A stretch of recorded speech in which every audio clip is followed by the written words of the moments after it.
ইয়া আইয়ুহাল্লাযীনা আমানু লা তারফাউ আসওয়াতাকুম ফাওকা সাওতিন নবী। সুবহানাল্লাহ বলেন।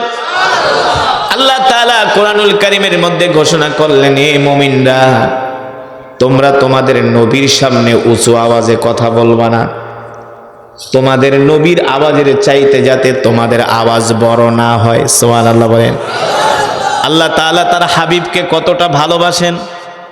আল্লাহ আয়াত নাজিল করে দিছে, সাবধান। এই আয়াতে কারিমা এখনো পর্যন্ত রাসূলের রওজা শরীফের উপরে লেখা আছে, কিয়ামত পর্যন্ত থাকবে। আল্লাহ রাসূল যে রওজায় আছেন, রওজায়ে আতহারের উপরে আয়াতটা লেখা আছে, ইয়া আইয়ুহাল্লাযীনা আমানু লা তারফাউ আসওয়াতাকুম ফাওকা সাওতিন নবী। সাবধান মুমিনরা, তোমাদের নবীর কথার আওয়াজের চাইতে যেন তোমাদের আওয়াজ বড় না হয়। সুবহানাল্লাহ বলেন।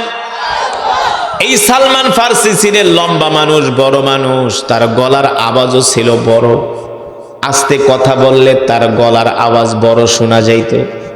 আছে না সমাজে কিছু মানুষ আস্তে কথা বললেও জোরে আওয়াজ শোনা যায়, ঠিক কিনা বলেন? তো সালমান ফার্সির গলার আওয়াজটা বড়।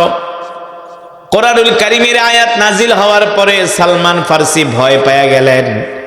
আল্লাহ কোরআনের আয়াত নাজিল করছে, যদি নবীজির সামনে কথা বলি, আমার কণ্ঠের আওয়াজ যদি বড় হয়ে যায়, এতে করে তো বেয়াদবি হবে। আমি কিভাবে আল্লাহ নবীর সামনে কথা বলবো? এই ভয়ে সালমান ফার্সি মরুভূমির মধ্যে চলে গেছে। মরুভূমির মধ্যে বৈশা বৈশা সালমান ফার্সি কান্না করতেছে। 3 দিন পর্যন্ত তাকে মদিনায় খুঁজে পাওয়া যায় না। কয়দিন? আল্লাহ নবী সাহাবীদেরকে বলেন, আইনা সালমান, আমার সালমান কোথায়? দেখছো নি আমার সালমানকে? 3 দিন পর্যন্ত সালমান মদিনায় নাই।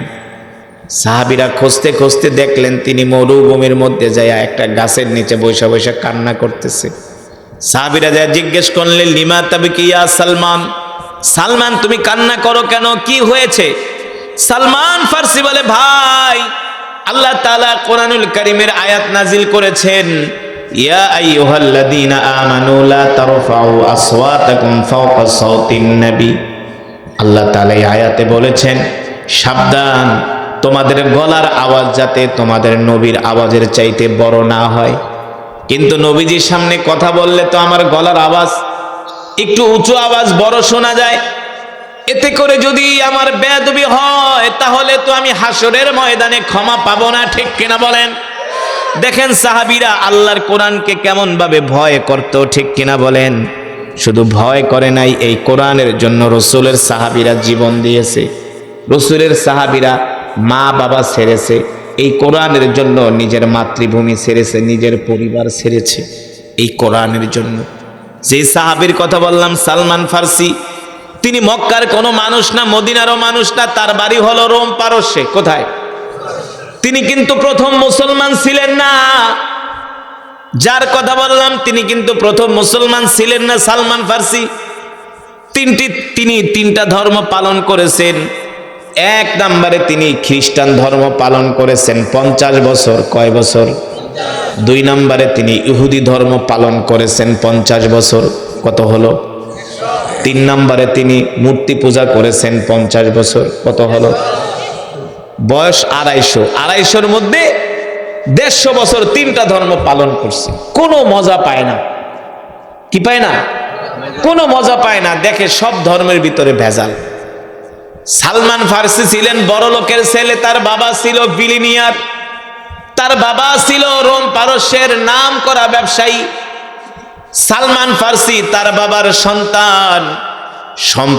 সম্পদের অভাব নাই, বিলাসিতার অভাব নাই, আরাম আয়েশের অভাব নাই, কোনো দিকে সালমান ফার্সির অভাব নাই। কিন্তু সালমান ফার্সি শান্তি পায় না।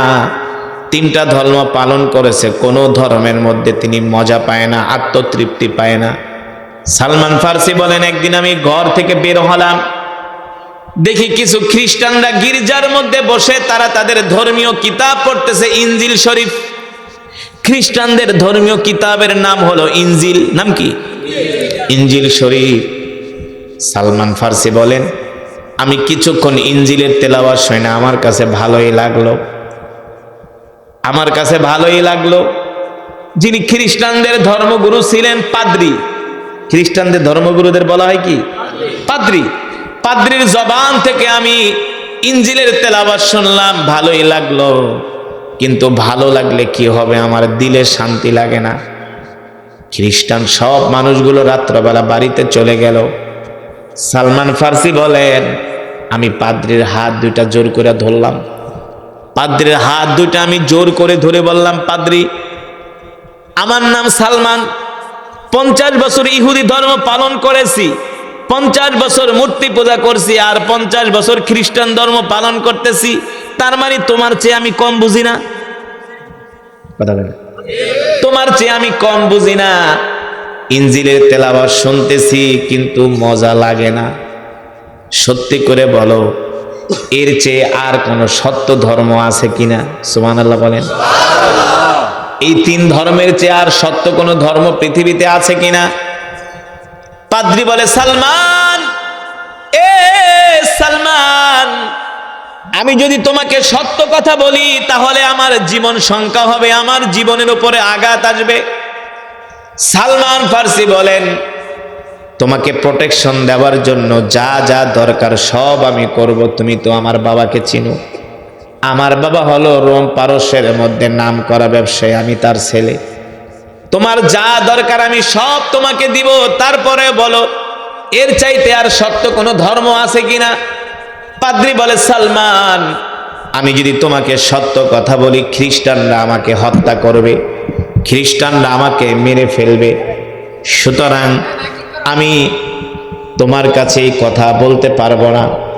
সালমান ফার্সি বলে, শোনো, তুমি যদি না বলো, তাহলে আমি মনে করব তুমি সত্যবাদী লোক না, তুমি মিথ্যাবাদী। কারণ যারা সত্যবাদী লোক তাদের কাছে কখনো সত্য গোপন থাকে না, ঠিক কিনা বলেন? এবার ওই পাদ্রী ডাক দিয়া বলে, সালমান, বর্তমানে যে খ্রিস্টান ধর্ম আমরা পালন করতেছি, আমাদের যে ধর্মীয় কিতাব আছে, এই কিতাবের মধ্যে খ্রিস্টানরা ভেজাল ঢুকায় দিছে। সুতরাং সালমান, তুমি যদি সত্য ধর্ম পেতে চাও, রোম পারস্যের সত্য ধর্ম পাবা না।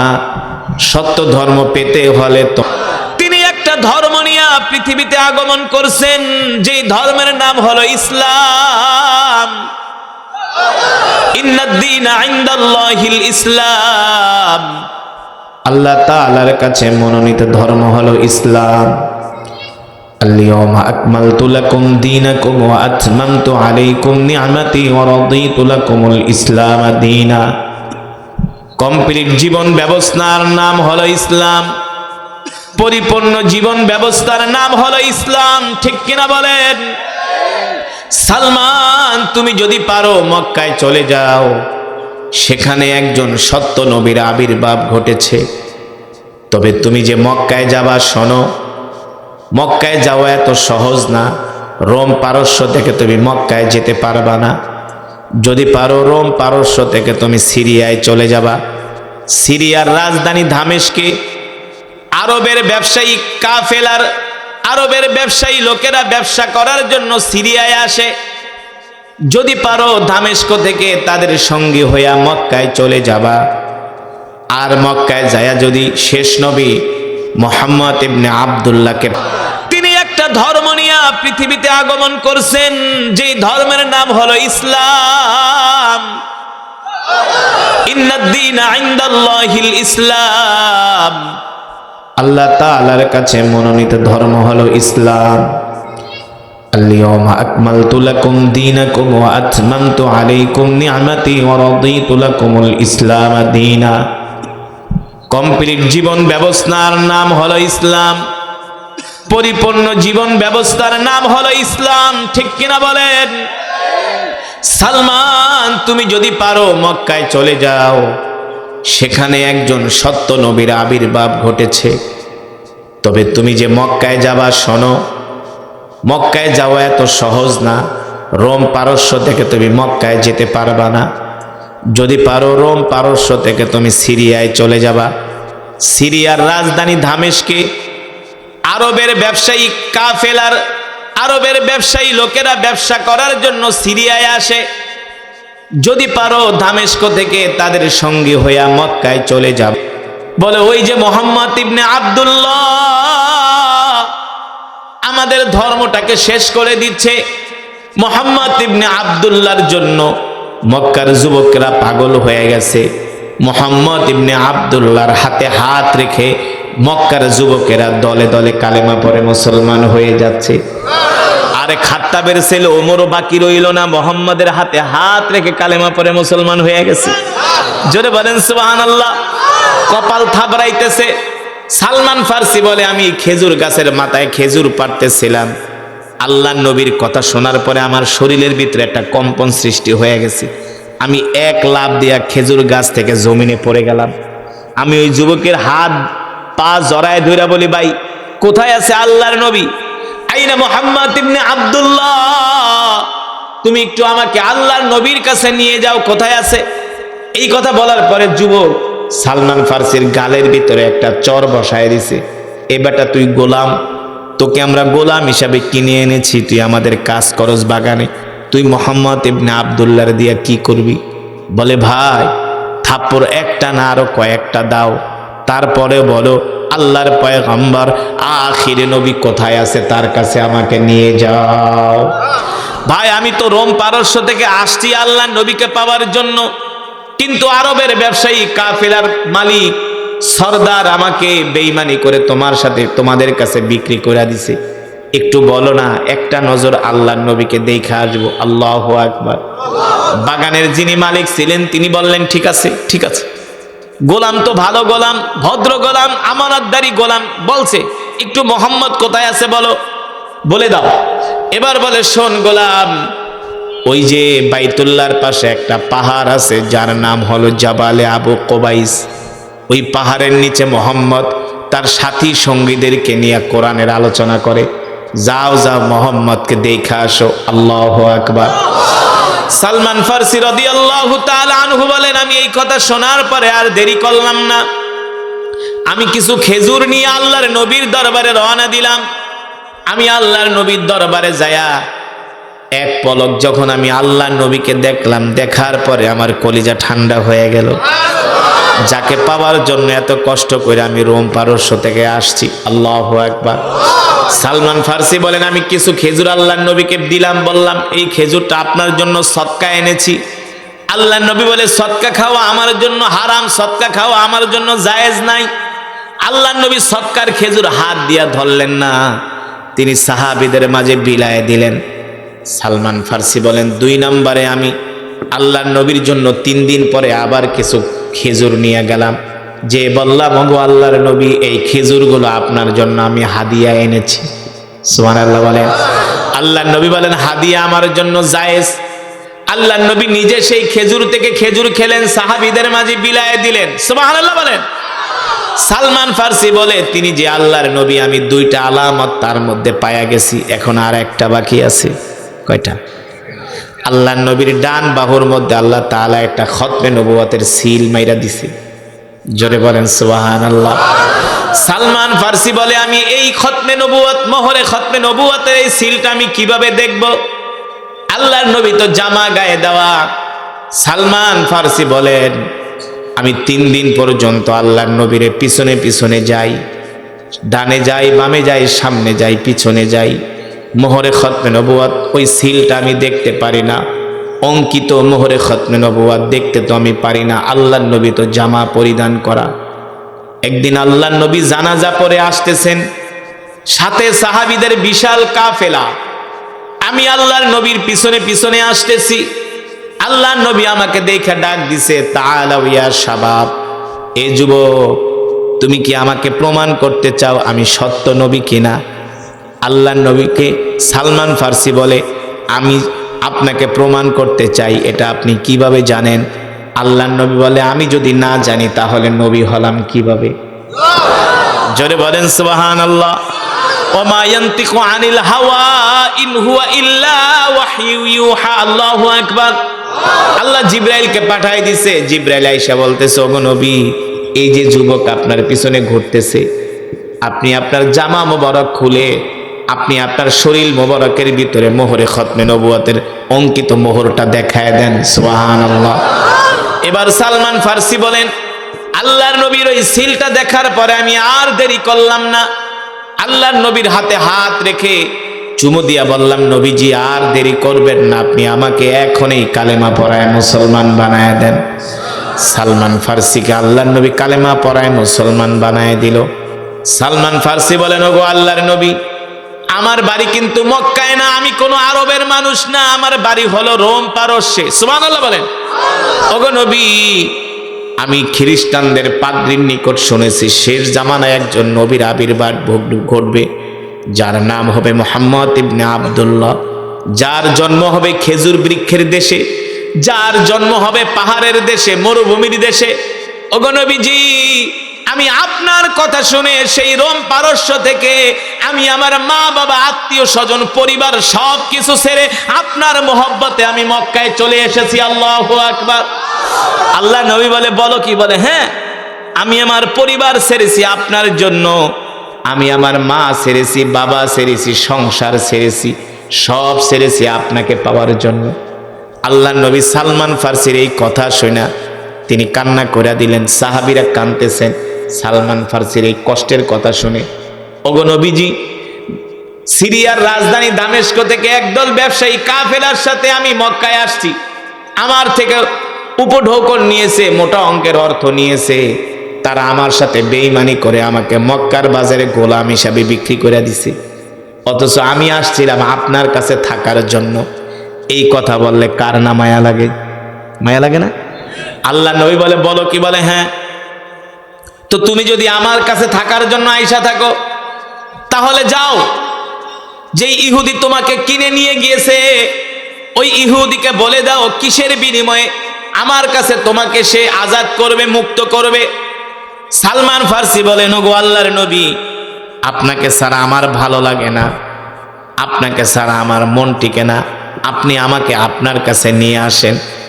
সালমান ফার্সিকে আল্লাহর নবী বলে, যাও, ইহুদি কত অর্থ চায় তত অর্থ আমি ইহুদিকে দিব, তার বিনিময়ে আমি তোমাকে তার থেকে মুক্ত করে নিয়ে আসবো। জোরে বলেন সুবহানাল্লাহ। সালমান ফার্সি দৌড়ায় ইহুদির বাড়িতে গেলেন, যা বললেন, ইহুদি যত অর্থ চাও তত অর্থ দিবে আল্লাহর নবী, তারপরও তুমি আমাকে আল্লাহর নবীর কাছে আজাদ করে দাও। ইহুদি মনে মনে ভাবে, তোমার মতে এমন ভালো গোলাম আমি জীবনেও পাবো না, তুমি দেখতে যেমন সুন্দর, তুমি আমানতদার, তুমি ভদ্র, তুমি 2 টাকার ক্ষতি করো না উপকার ছাড়া, এমন বিশ্বস্ত গোলাম তো কেউ হাত ছাড়া করতে চায় না। ইহুদি একদিন এক এক কথা বলে, এত দিরহাম এত দিনার হলে তোমাকে মুক্ত করব, কিন্তু ইহুদি মুক্ত করে না। আল্লাহর নবী অর্থ পাঠায়, ইহুদি মুক্ত করে না। এবার আল্লাহর নবী বলে, যাও সালমান, ইহুদিকে শেষবারের মতো সতর্ক কইরা বলো কিসের বিনিময়ে হলে তোমাকে মুক্ত করবে। এবার ইহুদি বলে, সালমান, তোমার নবীকে বলে দিও, যদি তোমার নবী 600 খেজুরের চারা আমাকে লাগায় দিতে পারে, ওই খেজুরের বিচি লাগানোর পরে যদি গাছ হয়, তাহলে আমি তোমাকে তার বিনিময়ে মুক্ত করে দিব। সালমান ফার্সি আল্লাহ রসুলের কাছে আইসা বললেন, আল্লাহ নবী বললেন, ঠিক আছে সালমান, ইহুদিকে বলো 600 খেজুরের বিচি রেডি রাখতে। 600? আমরা অমুক দিন যায়া ইহুদির বাড়িতে খেজুরের বিচি লাগাবো, আর সেই বিচি থেকে গাছ উঠবে, আর সেই গাছের বিনিময়ে তোমাকে আমার কাছে আজাদ করে দিবে, মুক্ত করে দিবে। সালমান ফার্সি বলে, ইহুদি তুমি 600 খেজুরের বিচি রেডি রাখো। ইহুদি বলে, ঠিক আছে, আমি 600 খেজুরের বিচি রেডি রাখছি। আল্লাহর নবী সাহাবীদেরকে নিয়ে ইহুদির বাড়িতে গেলেন, যে বললেন, সাহাবীরা, আমরা সালমানকে মুক্ত করার জন্য ইহুদির বাড়িতে আসছি, 600 খেজুরের বিচি লাগাবো, সেই বিচি থেকে গাছ উঠবে, সেই গাছের বিনিময়ে আমাদের ভাই সালমানকে আমাদের কাছে মুক্ত করে দিবে। আল্লাহু আকবার।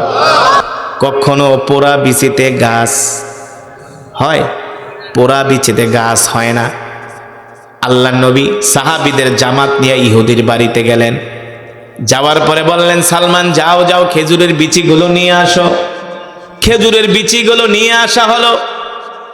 ইহুদি বলে, সালমান, খেজুরের বিচি দিয়া কি করবা?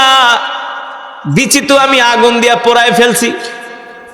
তার মানে ইহুদি হলো সালমান ফার্সিকে মুক্ত করবে না, ঠিক কিনা বলেন? এই কথা শোনার পরে সালমান ফার্সি কান্না করে দিছে। আল্লাহর নবী কয়, সালমান কাঁদো কেন? বলে, ওগো নবীজি, ইহুদি ষড়যন্ত্র করে খেজুরের বিচিগুলো আগুন দিয়া পোড়ায় ফেলছে। আল্লাহর নবী বলে, সালমান তুমি চিন্তা করো না, আল্লাহ চাইলে ওই পোড়া খেজুরের বিচি থেকে আল্লাহ গাছ উঠায় দিতে পারে। জোরে বলেন সুবহানাল্লাহ। যাও যাও যাও, ইহুদিকে বলো পোড়া খেজুরের বিচিগুলো আমার কাছে নিয়ে আসতে।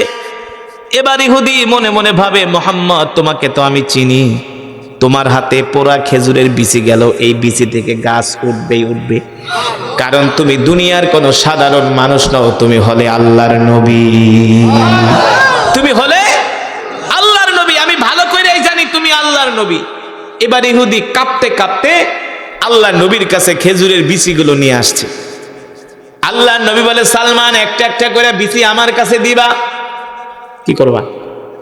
একটা একটা করে বিচি আমার কাছে দিবা। আর সাহাবীরা তোমরা গর্ত করো সিরিয়াল ধরে, কিন্তু পিছনের দিকে তাকাবা না, পিছনের দিকে তাকানো নিষেধ, পিছনের দিকে তাকাবা না, পিছনের দিকে তাকানো নিষেধ।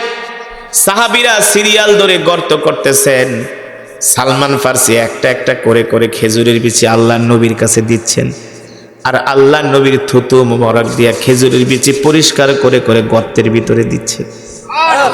আমার নবী এমন বরকতের নবী, যেই নবীর কথা আল্লাহ কোরআনে বলেছেন, ওমা আরসালনাকা ইল্লা রাহমাতাল লিল আলামিন। আল্লাহু আকবার।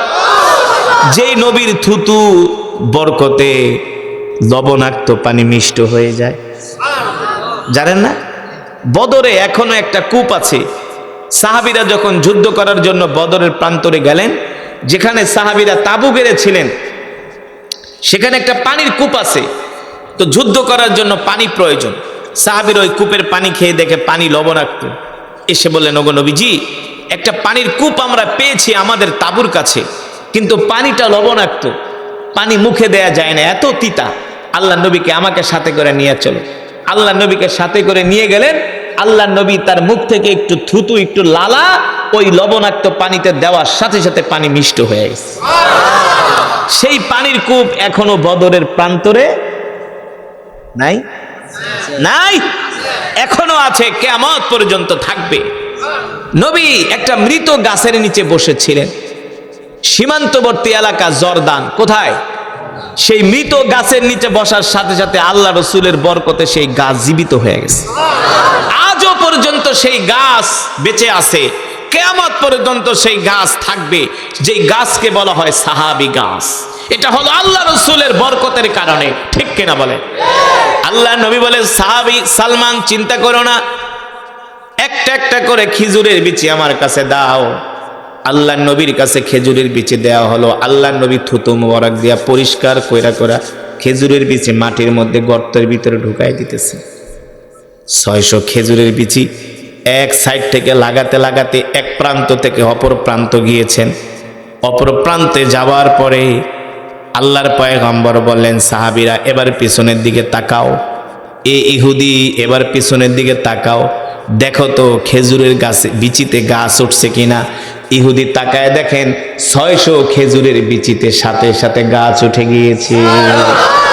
ওই খেজুরের বিচি থেকে চারা গজিয়েছে, খেজুরের বিচি থেকে চারা গজিয়েছে।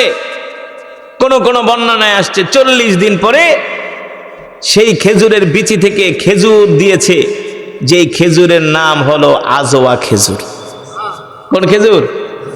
আজওয়া খেজুরটা কিন্তু ছাই কালার, পোড়া কালার। জানেন কারণ কি জানেন? ওই যে পোড়া বিচি, পোড়া বিচি থেকে আল্লাহ বলে, এই কিয়ামত পর্যন্ত এই পোড়া বিচি থেকে যে খেজুর হবে, এই খেজুরগুলো ওই পোড়া বিচির কালার হবে। সুবহানাল্লাহ বলেন, আরো জোরে বলেন সুবহানাল্লাহ। এবার সালমান ফার্সিকে আল্লাহ নবী ইহুদির কাছ থেকে মুক্ত করে নিয়ে গেলেন। এখন কি আর রাখার আর বাপের ক্ষমতা আছে? কারণ কত দুষ্টামি করছে, শেষ পর্যন্ত খেজুরের বিচি পর্যন্ত পড়ছে, তারপরেও রাখতে আল্লাহ নবীকে সালমান ফার্সি আল্লাহ রসুলের সাথে চলে গেলেন। সালমান ফার্সি বলে, ইহুদি ভালো থাকিস, গেলাম, বহুত জ্বালাইছস। সাহাবীরা বলে, সালমান চলো ভাই আমাদের সাথে। এবার সালমান ফার্সি আল্লাহ নবীর সাথে চলে গেলেন। সালমান ফার্সি যায় ঘুমায় আছে। আল্লাহ তাআলা কোরআনুল কারীমের আয়াত নাজিল করছে, ইন্নাকা লা তাহদি মান আহবাবতা ওয়ালাকিন্নাল্লাহা ইয়াহদি মান ইয়াশা ওয়া হুয়া আ'লামু বিল মুহতাদিন। সালমান ফার্সি ফজরের নামাজ পড়ার জন্য মসজিদে নববীতে গেছে আল্লাহ রাসূলের কাছে। আল্লাহ রাসূলের কাছে যাওয়ার পরে সালমান ফার্সি বলেন, এটা হলো হিজরতের পরের ঘটনা। সালমান ফার্সি ফজরের নামাজ পড়তে মসজিদে নববীতে গেছেন। আল্লাহ কোরআনের আয়াত নাজিল করছে। এই আয়াত যায় আল্লাহ রাসূলের সামনে সালমান ফার্সি তেলাওয়াত করে আর বলে, ওগো নবীজি, আজকে রাত্রে না একটা কোরআনের আয়াত নাজিল হয়েছে। বলে, কোন আয়াত? আপনি না আমাদেরকে শিখায় দিয়েছেন, ইন্নাকা লা তাহদি মান আহবাবতা ওয়ালাকিন্নাল্লাহা ইয়াহদি মান ইয়াশা ওয়া হুয়া আ'লামু বিল মুহতাদিন। আজকে রাত্রে আমি ফজরের সময় ঘুম থেকে ওঠার পরে আমি মনে মনে চিন্তা করলাম, আল্লাহ আপনার হাতে হেদায়েতের দায়িত্ব দেয় নাই। হেদায়েতের দায়িত্ব না দেওয়ার কারণে আমি সালমান সবচেয়ে বেশি খুশি হয়েছি। আপনার হাতে হেদায়েতের দায়িত্ব দেয়নি, আমি চিন্তা করলাম। কথাটা কেমন হয়ে গেছে না? নবী, আপনার হাতে আল্লাহ হেদায়েতের দায়িত্ব দেয় না, এই কারণে আমি বেশি খুশি হয়েছি, আজকে চিন্তা করলাম। আল্লাহ নবী কয়, কেন সালমান তুমি খুশি হয়েছে? কাহা, আপনার হাতে আল্লাহ হেদায়েতের দায়িত্ব দেয় নাই, এই কারণে আমি সবচেয়ে বেশি খুশি হয়েছি। আল্লাহ নবী কয়, কেন? বলে, আপনার হাতে যদি আল্লাহ হেদায়েতের দায়িত্ব দিত, সর্বপ্রথম আপনি মক্কার কাফেরদের হেদায়েত দিয়া মুসলমান বানায় দিতেন। এইভাবে মক্কা থেকে মদিনা, মদিনা থেকে সিরিয়া, সিরিয়া জর্দান, কবে আমি রোম পারস্য থেকে হেদায়েত পাইতাম, মুসলমান হইতাম, মক্কায় আসতাম, আপনাকে পাইতাম, তার কোনো ঠিক ঠিকানা ছিল না। ঠিক কিনা বলেন? কিন্তু আল্লাহ তাআলা তার হাতে হেদায়েত রাখার কারণে আল্লাহ আমাকে রোম পারস্য থেকে মক্কায় নিয়ে আসছে। ঠিক কিনা বলেন? মক্কায় এসে আমি আপনার হাতে হাত রেখে কালেমা পড়ে মুসলমান হয়েছি, আপনার সাহাবী হতে পেরেছি, এই কারণে আমি সবচেয়ে বেশি খুশি হয়েছি। আল্লাহু আকবার, জোরে বলেন আল্লাহু আকবার। এই যে দেখেন, আজকে শীত, প্রচন্ড ঠান্ডা, এই প্রচন্ড ঠান্ডার ভিতরে আপনারা যারা আসছেন, আরো মুসলমান ছিল কি ছিল না? ছিল কি ছিল না? সবাই কি আসছে? আসতে পারছে না? তাদের কপালে সেই সৌভাগ্য হয় কাঁপতেছিল। এই কোরআন আল্লাহ জমিনের উপরে নাজিল করতে চেয়েছিলেন, জমিন ভয়ে থরথর করে কাঁপতেছিল। সেই কোরআন আল্লাহ নাজিল করেছে মানুষের উপরে। ঠিক কিনা বলেন? আল্লাহর পয়গম্বরের উপরে আল্লাহ তাআলা কোরআন নাজিল করেছেন। ঠিক কিনা বলেন?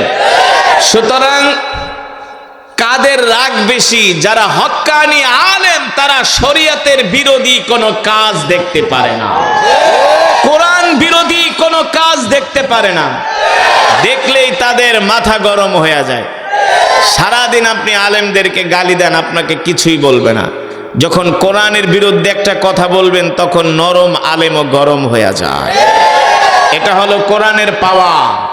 ঠিক কিনা বলেন? সেই কোরআনের তেলাওয়াত আপনারা এতক্ষণ শুনছেন তো?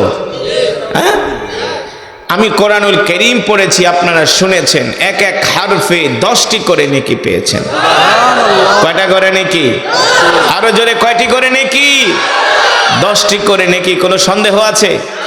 আল্লাহ রাসূলের হাদিস, আলিফুন ওয়া লামুন ওয়া মিমুন ওয়া হারফুন।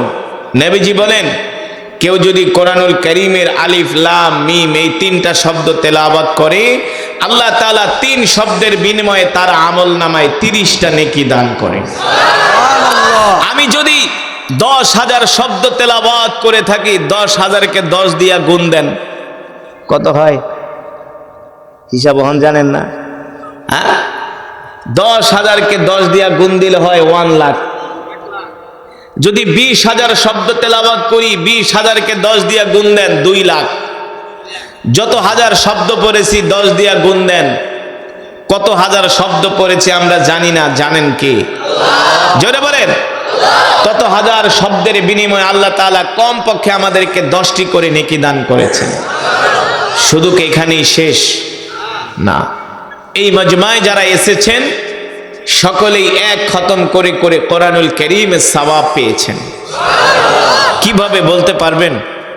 এক খতম করে যে কোরআনুল কারীমের সওয়াব পেলেন, কিভাবে বলতে পারবেন? কিভাবে? কুল হু আল্লাহ, কুল হু সূরাতুল ইখলাস। হাদিস শরীফে এসেছে, তিরমিজির বর্ণনায় সাহাবী আবু সাঈদ আল খুদরি রাদিয়াল্লাহু তাআলা আনহু থেকে হাদিসটি বর্ণিত। আল্লাহর নবী বলেন, কেউ যদি সূরাতুল ইখলাস শরীফ 3 বার তেলাওয়াত করে, আল্লাহ তাআলা তার আমলনামায় 1 খতম কোরআনুল কারীমের সওয়াব দান করে। তাহলে আমরা এই মজমায় এসেছি, 1 খতম করে করে কোরআনুল কারীমের সওয়াব পেয়েছি। খুশি নাকি বেজার? বলি আলহামদুলিল্লাহ। যে মজমার মধ্যে এতগুলো খতমে কোরআনের সওয়াব হয়, ওই মজমার মধ্যে দোয়া করলে আল্লাহ তাআলা সেই দোয়া ফিরাইয়া দিতে পারে না, ঠিক কিনা বলেন? তো আমরা চাই এই প্রচন্ড শীতের ভিতরে যেহেতু কষ্ট করে বাড়ি থেকে আসছি, আমরা শেষ মোনাজাত দিয়ে বাড়িতে যাব। এতটুকুন ইমানের পাওয়ার এই এলাকার মুসলমানের আছে? এতটুকুন ধৈর্য আছে? কার কার সেই ইমানের পাওয়ার আছে আল্লাহকে দেখায় দেই। লিল্লাহে তাকবীর। হাত সোজা করেন, সোজা সোজা সোজা।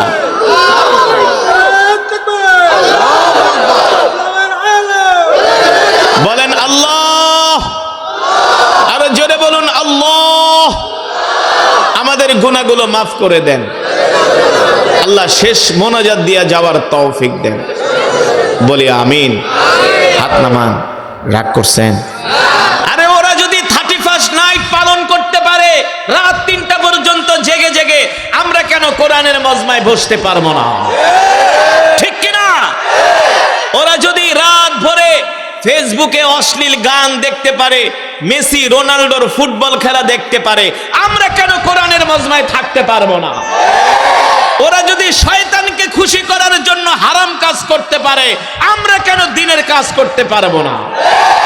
ঠিক কিনা বলে? ঠিক না? আমার কথা কি যৌক্তিক নাকি অযৌক্তিক? হ্যাঁ, যুক্তি। এই মজমায় যতক্ষণ বসে থাকবেন, এই মজমাকে রাসূলের হাদিস মাজালিসুল ইলমি রাউদাতুম মিন রিয়াদিল জান্নাহ।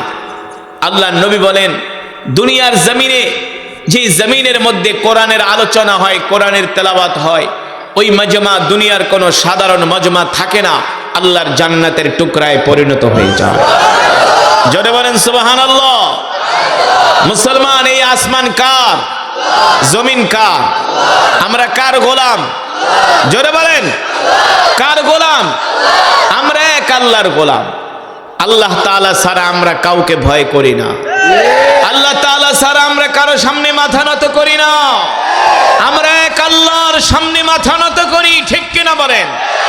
যেই কোরআন আমি আপনাদের সামনে তেলাওয়াত করলাম, ও মুসলমান, এই কোরআনের জন্য আল্লাহর নবী উহুদের ময়দানে দান মোবারক শহীদ করেছেন। এই কোরআনের জন্য আল্লাহর নবী তায়েফের ময়দানে রক্ত দিয়েছেন। কথা বলে না? এই কোরআনের জন্য রাসূলের সাহাবীরা জীবন দিয়েছে, ঠিক কিনা বলেন? আমাদের যদি প্রয়োজন হয় আল্লাহর জমিনে দ্বীন কায়েমের জন্য, আমরা আমাদের রক্ত দিব, আমরা আমাদের মাল দিব, প্রয়োজনে আমরা আমাদের জান দিব।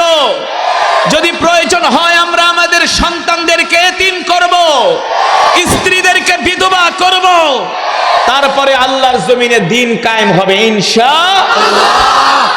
তো সেই স্পিরিটটা যে আসবে কোত্থেকে? ওলামায়ে কেরামের মজমায় আসলে তো সেই ঈমান বাড়বে। কারণ আপনারা তো কোরআনই পড়তে পারেন না, সূরা ফাতিহাই সহি করে পড়তে পারেন না, ঠিক কিনা বলেন? এখানে যারা আছেন, আমি যদি 100-র মধ্যে 100 জনকে জিজ্ঞেস করি, 99 জন ফার্স্ট ডিভিশনে ফেল করবেন। 99 জন সূরা ফাতিহা সহি করে পড়তে পারবেন না। তো আলেমদের মজমা ছাড়া কোনো উপায় আছে? জোরে বলেন। ও মুসলমান, যেটা বলছিলাম, এই কোরআন আল্লাহর জবানের কালাম। আল্লাহ তাআলা বিশ্ব নবীর উপরে কোরআন নাজিল করেছেন, আর আল্লাহ তাআলা ঘোষণা করেছেন, ওয়ানুনাজ্জিলু মিনাল কুরআনি মা হুয়া শিফাউ ওয়া রাহমাতুল লিল মুমিনিন। আল্লাহ রাব্বুল আলামিন বলেন, নবী, আমি আল্লাহ আপনার উপর যে কোরআন নাজিল করেছি, এই কোরআন আমি মুমিনের শেফার জন্য নাজিল করেছি। সুবহানাল্লাহ বলেন। এই কোরআন আমি মানুষের মুক্তির জন্য নাজিল করেছি। এই কোরআন হলো মানুষের জন্য শেফা, এই কোরআন হলো মানুষের জন্য মুক্তি, ঠিক কিনা বলেন? সুতরাং এই কোরআনকে পাওয়ার জন্য, এই কোরআনকে ভালোবাসার জন্য, এই কোরআনকে বুকে ধারণ করার জন্য, কোরআনের জন্য আল্লাহ রসুলের সাহাবীরা জীবন দিয়েছেন, রক্ত দিয়েছেন, জিহাদের ময়দানে গিয়েছেন। এ যুবক, তুমি আমি আল্লাহর কোরআনের জন্য কি করেছি? আমরা মনে করি বছরে একবার কোরআন দিয়া খতম তারাবি পড়লেই কোরআনের হক আদায় হয়ে যায় না। আমরা মনে করি বাপ মরে গেছে, 40 দিন পরে 40 জন ইমাম দাওয়াত দিয়া 10টা গরু জবাই করায়া 50,000 মানুষকে খিচুড়ি খাওয়াইলেই কোরআনের হক আদায় হয়ে যায়। এত সোজা না রে যুবক, ও মুসলমান, এই কোরআনের হক আদায় করা এত সোজা না। আল্লাহর কোরআন বলে, এ দুনিয়ার মানুষ, তোমরা যদি আমার হক আদায় করো, আমি আল্লাহ হাসরের ময়দানে তোমাদের পক্ষে আল্লাহর আদালতে সুপারিশ করব। আল কোরআন হুজ্জাতুল লাকা ওয়া আলাইক। আল্লাহর কোরআন বলে, যদি তোমরা দুনিয়াতে আমাকে ভালোবাসো, আমি কোরআন তোমাদেরকে পথ দেখায় দেখায় জান্নাত পর্যন্ত পৌঁছে দিব। যদি কোরআন বলে আমাকে যদি ভালোবাসো, পথ দেখায় দেখায় জান্নাত পর্যন্ত পৌঁছে দিব। আর যদি আমাকে ভালো না বাসো, আমি কোরআন আল্লাহর আদালতে তোমাদের বিরুদ্ধে মামলা দায়ের করব।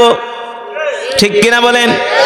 এবার আপনারা নিজেরাই নিজেদের বিচার করেন, কয়জন মুসলমান আমরা কোরআন পড়তে পারি? কয়জন মুসলমান আমরা কোরআনকে জীবনের চেয়েও ভালোবাসি? যদি বলেন হুজুর, আমি আমার জীবনের চেয়ে কোরআনকে ভালোবাসি, আল্লাহ রসুলকে ভালোবাসি, তাহলে তো আপনার মধ্যে আল্লাহর কোরআনের শিক্ষা থাকতো, ঠিক কিনা বলে? অথচ এই কোরআনের জন্য রসুলের সাহাবীরা নিজের মাতৃভূমি ত্যাগ করেছেন। এই কোরআনের জন্য রসুলের সাহাবীরা মা বাবা ত্যাগ করেছেন। এই কোরআনের জন্য রসুলের সাহাবীরা নিজেদের আয়েশি জিন্দিগি, বিলাসী জিন্দিগি ত্যাগ করেছেন একমাত্র আল্লাহর কোরআনের জন্য। সুবহানাল্লাহ বলেন। রসুলের একজন সাহাবী যার নাম হলো সালমান ফারসি। নাম কি? নাম শুনছেন? শুনছেন? যার নাম হলো সালমান ফারসি। দেখতে শুনতে সাহাবী ছিল, এত সুন্দর, এত সুন্দর, যার সৌন্দর্যের বর্ণনা অনেক সাহাবীরা করেছেন। সালমান ফারসির বয়স হয়েছিল 250 বছর। কত বছর? কত বছর?